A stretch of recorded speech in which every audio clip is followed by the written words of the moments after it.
Esa decisión cambiaría su vida para siempre. Era una noche de tormenta en Marbella. La lluvia caía con furia sobre los acantilados y los relámpagos recortaban en silueta la vasta mansión de Eduardo Salvatierra, un magnate del mundo financiero conocido tanto por su fortuna como por su hermetismo. Aquel hombre que lo tenía todo, dinero, poder, propiedades en medio mundo, llevaba años encerrado en una rutina vacía, aislado del mundo tras una serie de traiciones que lo convirtieron en un espectro entre sus propios lujos. Esa noche, mientras cenaba solo en su sala de mármol blanco, una alarma de movimiento en la entrada de su finca lo alertó.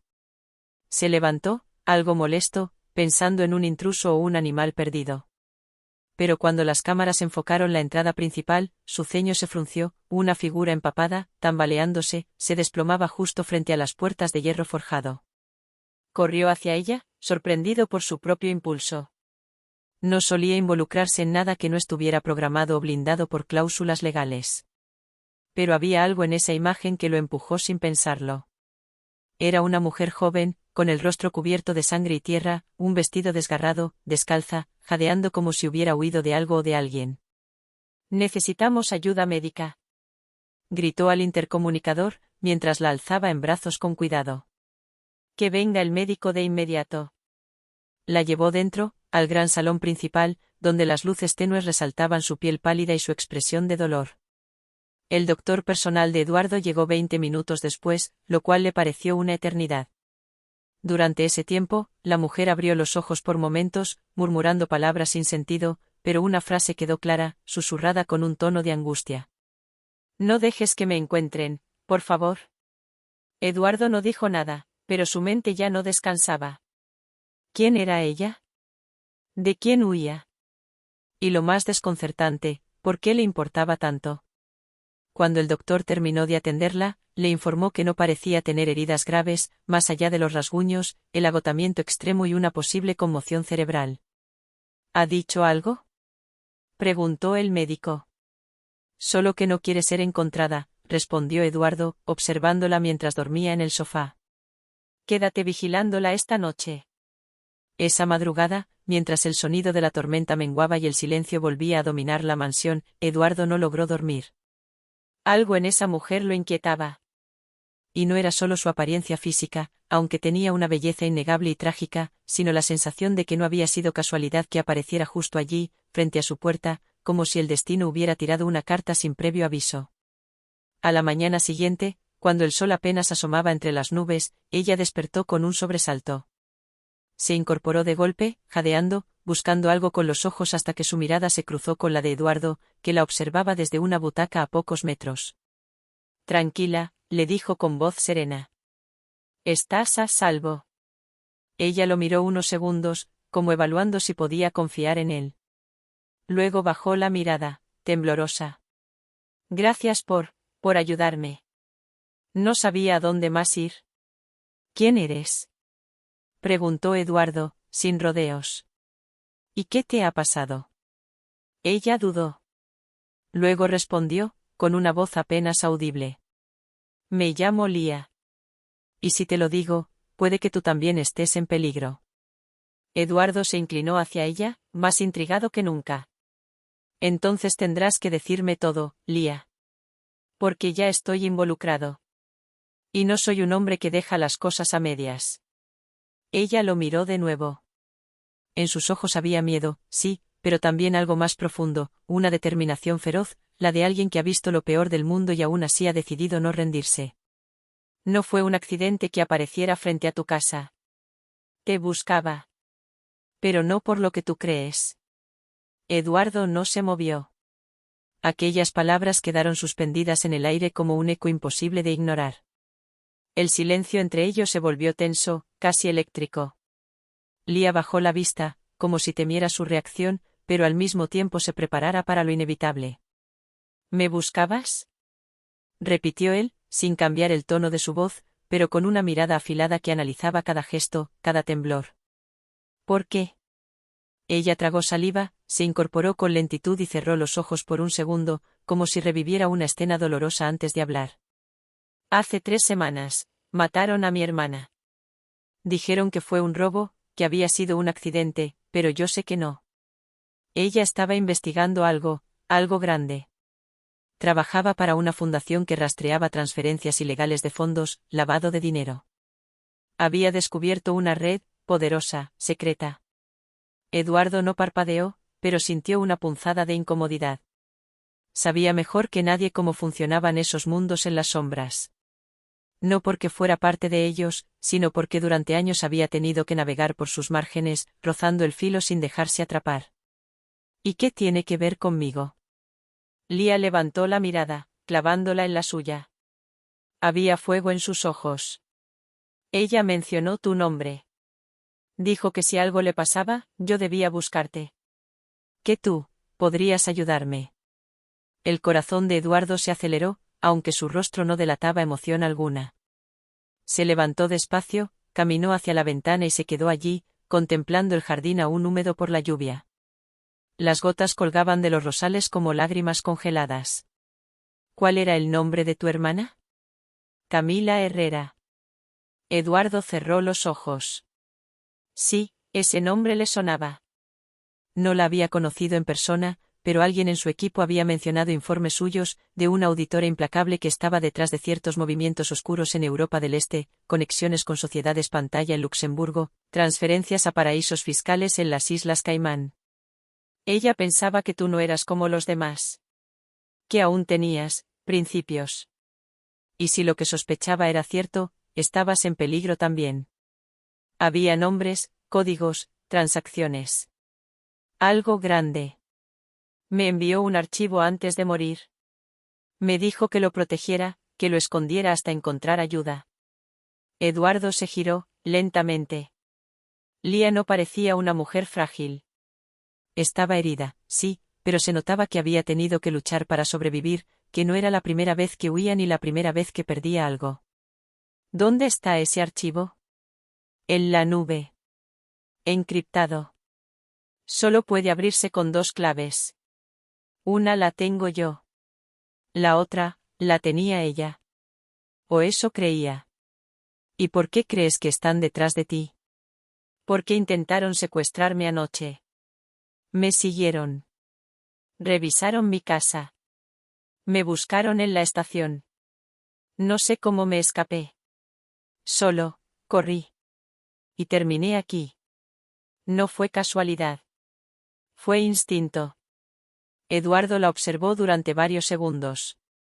Luego caminó hacia una estantería en la esquina del salón y sacó una pequeña caja metálica. La colocó sobre la mesa, la abrió y extrajo una tarjeta de memoria. Hace unos días, alguien de mi empresa me envió esto de forma anónima. Dijo que era un informe inacabado, que había sido filtrado desde una fuente desconocida. No entendí nada del contenido, hasta ahora. Encendió su laptop, insertó la tarjeta, y en la pantalla apareció una interfaz sobria, con líneas de texto cifrado, gráficos de flujo de capitales y nombres clave. Lía se acercó. Sus ojos se agrandaron. Esto es parte del archivo de mi hermana. Lo reconozco. Es uno de los segmentos. El patrón de cifrado es el mismo. Esto prueba que ya estaban tratando de mover la información. ¿Y qué pasará si logramos abrirlo completo? Expondríamos a personas muy poderosas. Empresarios, políticos, jueces. Incluso gente del ejército. Camila me dijo que todo estaba conectado. Que había algo llamado la red del cuervo. Eduardo se sentó lentamente. Conocía ese nombre. Lo había oído susurrado en círculos financieros oscuros, como un rumor que nadie se atrevía a confirmar. Una organización secreta que controlaba operaciones clandestinas a nivel global, tráfico de armas, blanqueo de capitales, manipulación de mercados. Nadie sabía quiénes la dirigían, pero todos temían su sombra. Si estás diciendo la verdad, nos están vigilando ahora mismo, dijo, bajando la voz. Lía asintió. Lo sé. Por eso vine aquí. Porque si no lo detenemos, nadie lo hará. En ese momento, un ruido seco en el exterior lo sobresaltó. Un destello en la pantalla de seguridad mostró una silueta moviéndose entre los arbustos. Eduardo se levantó de inmediato, tomó un control remoto y activó las cerraduras automáticas. Todo el perímetro se selló. No estás segura aquí, Lía. Y ahora, yo tampoco. Vamos a necesitar movernos. Pero antes, vamos a terminar de descifrar ese archivo. Porque si hay algo que aprendí en este mundo es que la verdad, cuando está completa, se convierte en un arma. Ella lo miró con una mezcla de gratitud y temor. Entonces estamos en guerra. Sí, dijo Eduardo, tomando su teléfono y marcando un número secreto que no había usado en 5 años. Pero no estamos solos. Conozco a alguien que nos puede ayudar. Alguien que también fue traicionado por la red del cuervo. Al otro lado de la línea, el tono apenas sonó una vez antes de que alguien respondiera con una voz profunda y sin emoción. ¿Eduardo? Necesito verte, dijo él sin preámbulos. Es urgente. Es sobre la red del cuervo. Hubo un silencio denso, casi vibrante, como si el nombre despertara ecos dormidos al otro lado del teléfono. Finalmente, la voz respondió. La última vez que hablamos, juraste que nunca volverías a mencionarlos. Y tú prometiste que si alguna vez lo hacía, vendrías sin hacer preguntas. ¿Dónde estás? En mi casa de Marbella. Pero no vengas solo. Podrían estar escuchando. En 30 minutos. La llamada se cortó. Eduardo dejó el teléfono sobre la mesa con lentitud, como si pesara más que antes. Lía lo observaba desde el sofá, con las piernas recogidas, aún tiritando ligeramente bajo la manta. Su cabello húmedo se pegaba a su rostro, y sus ojos reflejaban una mezcla de ansiedad y determinación. ¿Quién era? Un viejo amigo. O al menos, lo fue alguna vez. Se llama Marcus. Exinteligencia británica. Se dedicaba a operaciones encubiertas, hasta que descubrió demasiadas cosas y acabó en la lista negra de medio mundo. ¿Confías en él? No. Pero confío en lo que perdió por culpa de ellos. Lía se quedó en silencio unos segundos, procesando todo. Luego se levantó con esfuerzo y se acercó a la mesa donde la laptop seguía encendida. El archivo abierto titilaba, con líneas de código que parecían vivas, como si el secreto en su interior estuviera a punto de despertar. ¿Crees que esto sea suficiente para derribarlos? No. Pero es un comienzo. Nadie derriba una red como esa con una sola bala. Necesitas precisión, paciencia, y aliados dispuestos a arder. La mansión, normalmente silenciosa como un mausoleo de lujo, se llenó poco a poco de una tensión invisible. Eduardo dio órdenes a su personal de confianza, cerrar accesos, bloquear comunicaciones externas, y poner en marcha un protocolo de aislamiento que no había usado en años. Todo sin levantar sospechas. A los 30 minutos exactos, una señal encriptada apareció en el sistema de seguridad. Un vehículo sin luces se detenía al final del camino privado. Eduardo salió a recibirlo personalmente. Lía lo siguió, envuelta en una chaqueta suya. Del coche bajó un hombre alto, de rasgos duros, mirada fría y pasos calculados. Vestía de negro, y aunque no llevaba armas visibles, su presencia bastaba para intimidar. Marcus, dijo Eduardo. Veo que sigues con vida. Aunque parece que por poco tiempo, respondió el hombre con tono seco, observando a Lía sin ocultar su análisis. Ella es Lía. Su hermana murió por descubrir algo que tú y yo llevamos años temiendo. Creo que ha conseguido una pieza del rompecabezas. ¿Y estás dispuesto a confiar en ella? Eduardo lo miró con firmeza. Más que en muchos con los que trabajamos antes. Marcus asintió apenas, y entraron los tres en la casa. Una hora después, la biblioteca privada de Eduardo estaba convertida en un centro improvisado de operaciones.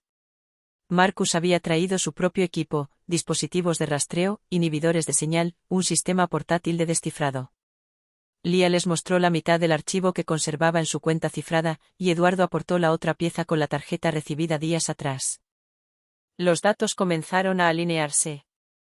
Aquí está, murmuró Marcus, ampliando un documento en la pantalla. Este es un listado de transferencias que coincide con movimientos que se hicieron tras la caída del Banco Atlántico Global. ¿Ves esto? Fondos desviados, cuentas falsas, y todos con un mismo identificador, el símbolo del cuervo. Ese símbolo estaba en el cuaderno de Camila, dijo Lía, señalando la pantalla. Ella decía que era una firma oculta. Que aparecía solo cuando sabías qué buscar. Y aquí, añadió Eduardo, ampliando otro fragmento, tenemos nombres codificados. Algunos de estos ya los vi en informes de inteligencia: Zafiro, Baltasar, Mistral. Supuestos alias usados por líderes dentro de la red.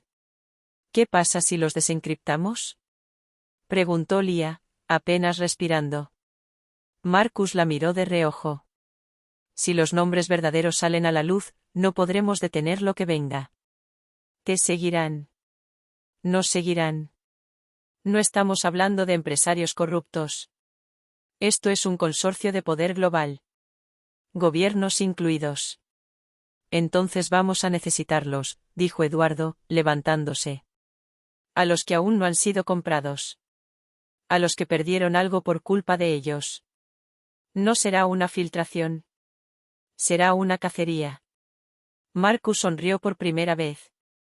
Fría. Letal. Pensé que ese Eduardo ya no existía. Estaba dormido. Pero me despertaron. En ese instante, un pitido sutil, casi imperceptible, emergió del sistema de seguridad. Una señal externa. Movimiento detectado. Lía se levantó con brusquedad. ¿Qué pasa? Tenemos compañía, dijo Marcus, activando la pantalla secundaria. Una furgoneta negra sin distintivo se acercaba por el camino de acceso. Nadie en la casa había sido informado. Nadie debía saber la ubicación exacta. Eduardo cerró la laptop con un gesto seco. Oculten el archivo. Nadie lo toca hasta que sepamos quién está detrás de esa puerta. Marcus se movió con precisión quirúrgica. En menos de 10 segundos, desconectó todos los dispositivos, ocultó la laptop en un compartimento secreto detrás de una falsa estantería y activó un protocolo de contingencia que oscureció las ventanas de la biblioteca con placas metálicas retráctiles. Todo quedó en penumbra. Eduardo sacó una pistola Beretta de la caja fuerte empotrada tras un cuadro abstracto. Lía, aunque visiblemente nerviosa, no se apartó ni preguntó. Solo apretó los puños, como si estuviera lista para lo que fuera. Cámara térmica, dijo Marcus, desplegando un dispositivo compacto desde su mochila. En la pantalla emergió la imagen espectral de la furgoneta. 4 cuerpos dentro. 2 se bajaban en ese momento, ambos armados. Ropa táctica, sin insignias. Coordinación de movimientos. Profesionales. No son de la policía, dijo Eduardo. Ni falta que hace decirlo, replicó Marcus. Esto es una extracción. Limpia, rápida. No vienen a preguntar. ¿Y cómo encontraron esta casa?, preguntó Lía. Alguien en quien no confiamos tanto como creíamos, murmuró Eduardo, con los ojos fijos en la pantalla. Lía entendió al instante. ¿Crees que alguien del personal te traicionó? No sería la primera vez. En el exterior, los hombres ya habían alcanzado la puerta principal. Se separaron. Uno cubría la entrada mientras el otro se dirigía hacia la parte trasera. El cuarto permanecía en la furgoneta, probablemente operando las comunicaciones. Tenemos 2 opciones, dijo Marcus, sin apartar los ojos del escáner. Nos escondemos y dejamos que busquen. Con suerte no encuentran nada. O salimos a enfrentarlos. No voy a permitir que registren esta casa, dijo Eduardo con frialdad. Y no pienso correr. Bien.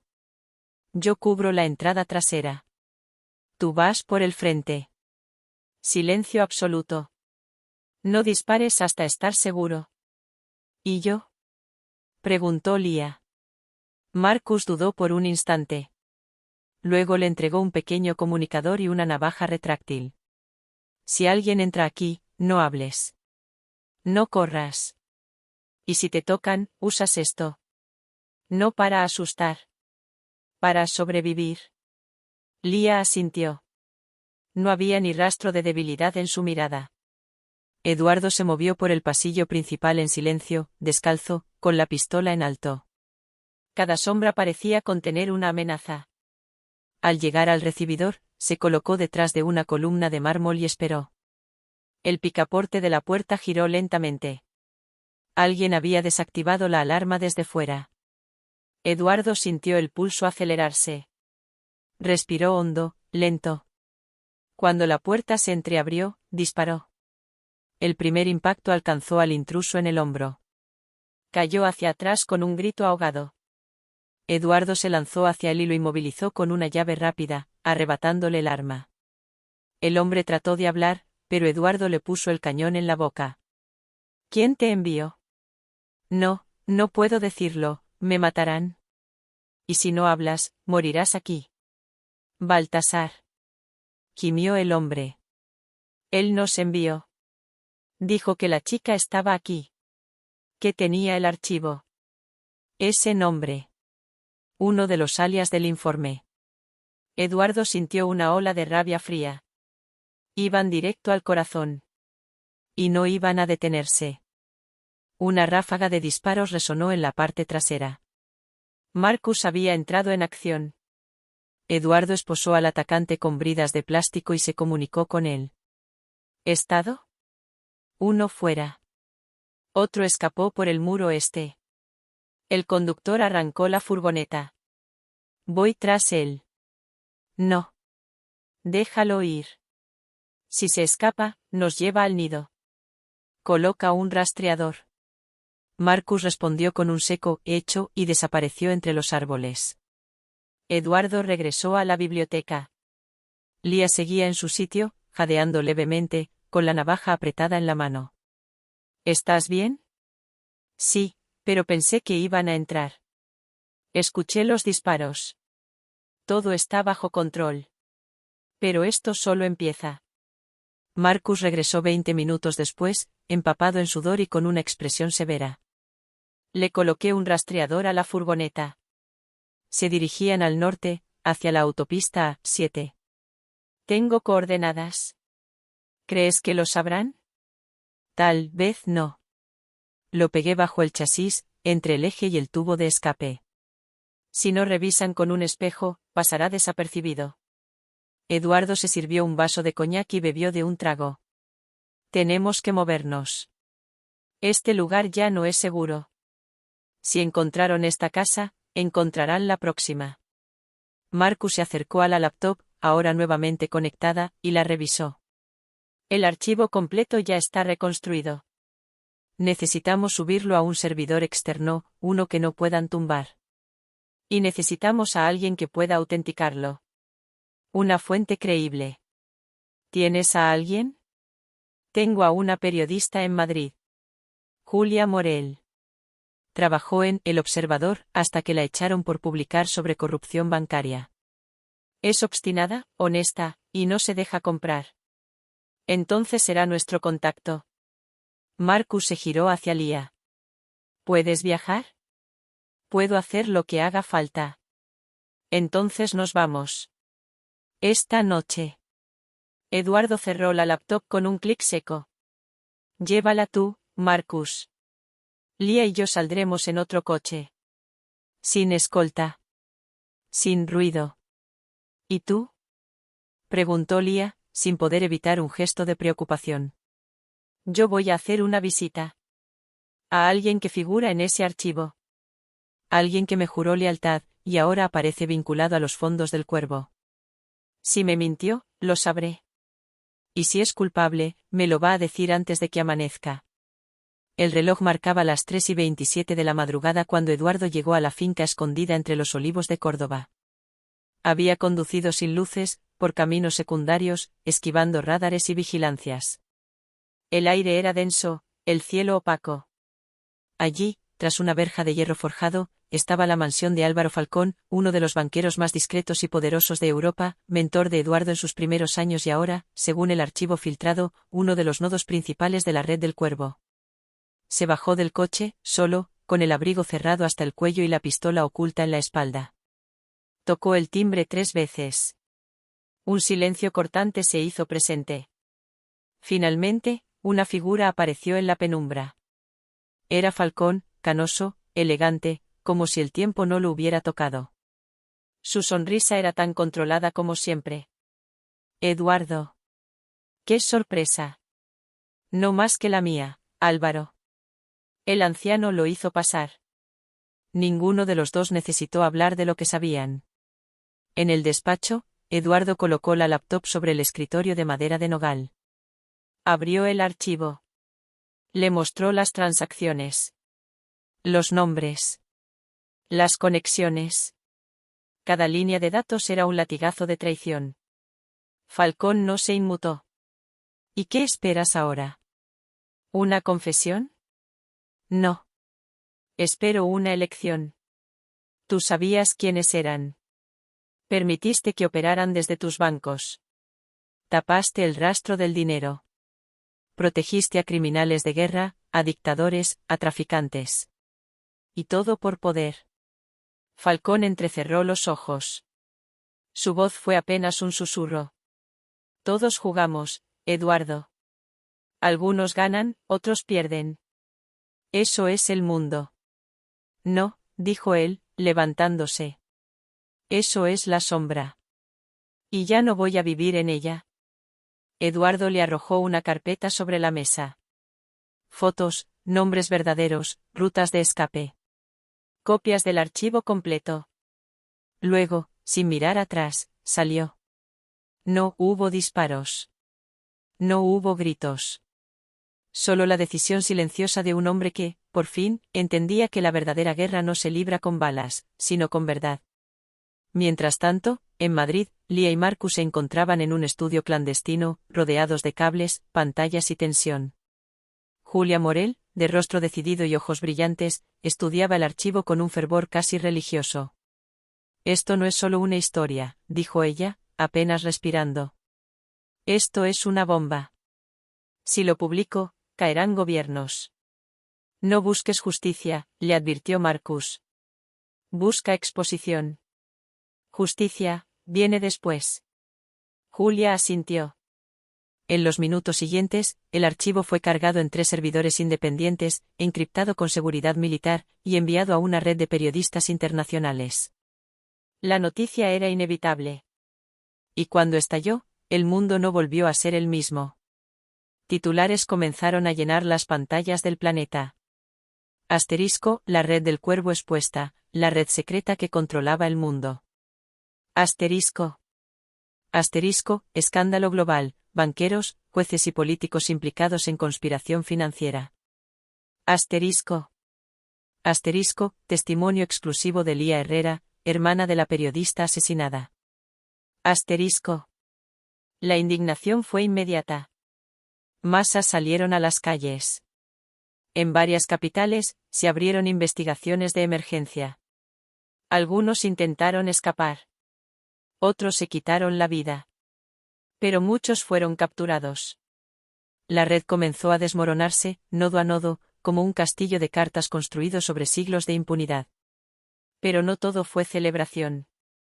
Una noche después de la publicación, Eduardo recibió una llamada sin número. «Jugaste bien, León», dijo una voz grave. «Pero no ganaste. Solo encendiste la próxima fase. ¿Crees que destruiste la red? No. Solo cortaste una cabeza. Las demás, ya se están moviendo. Luego, solo estática». Eduardo no respondió.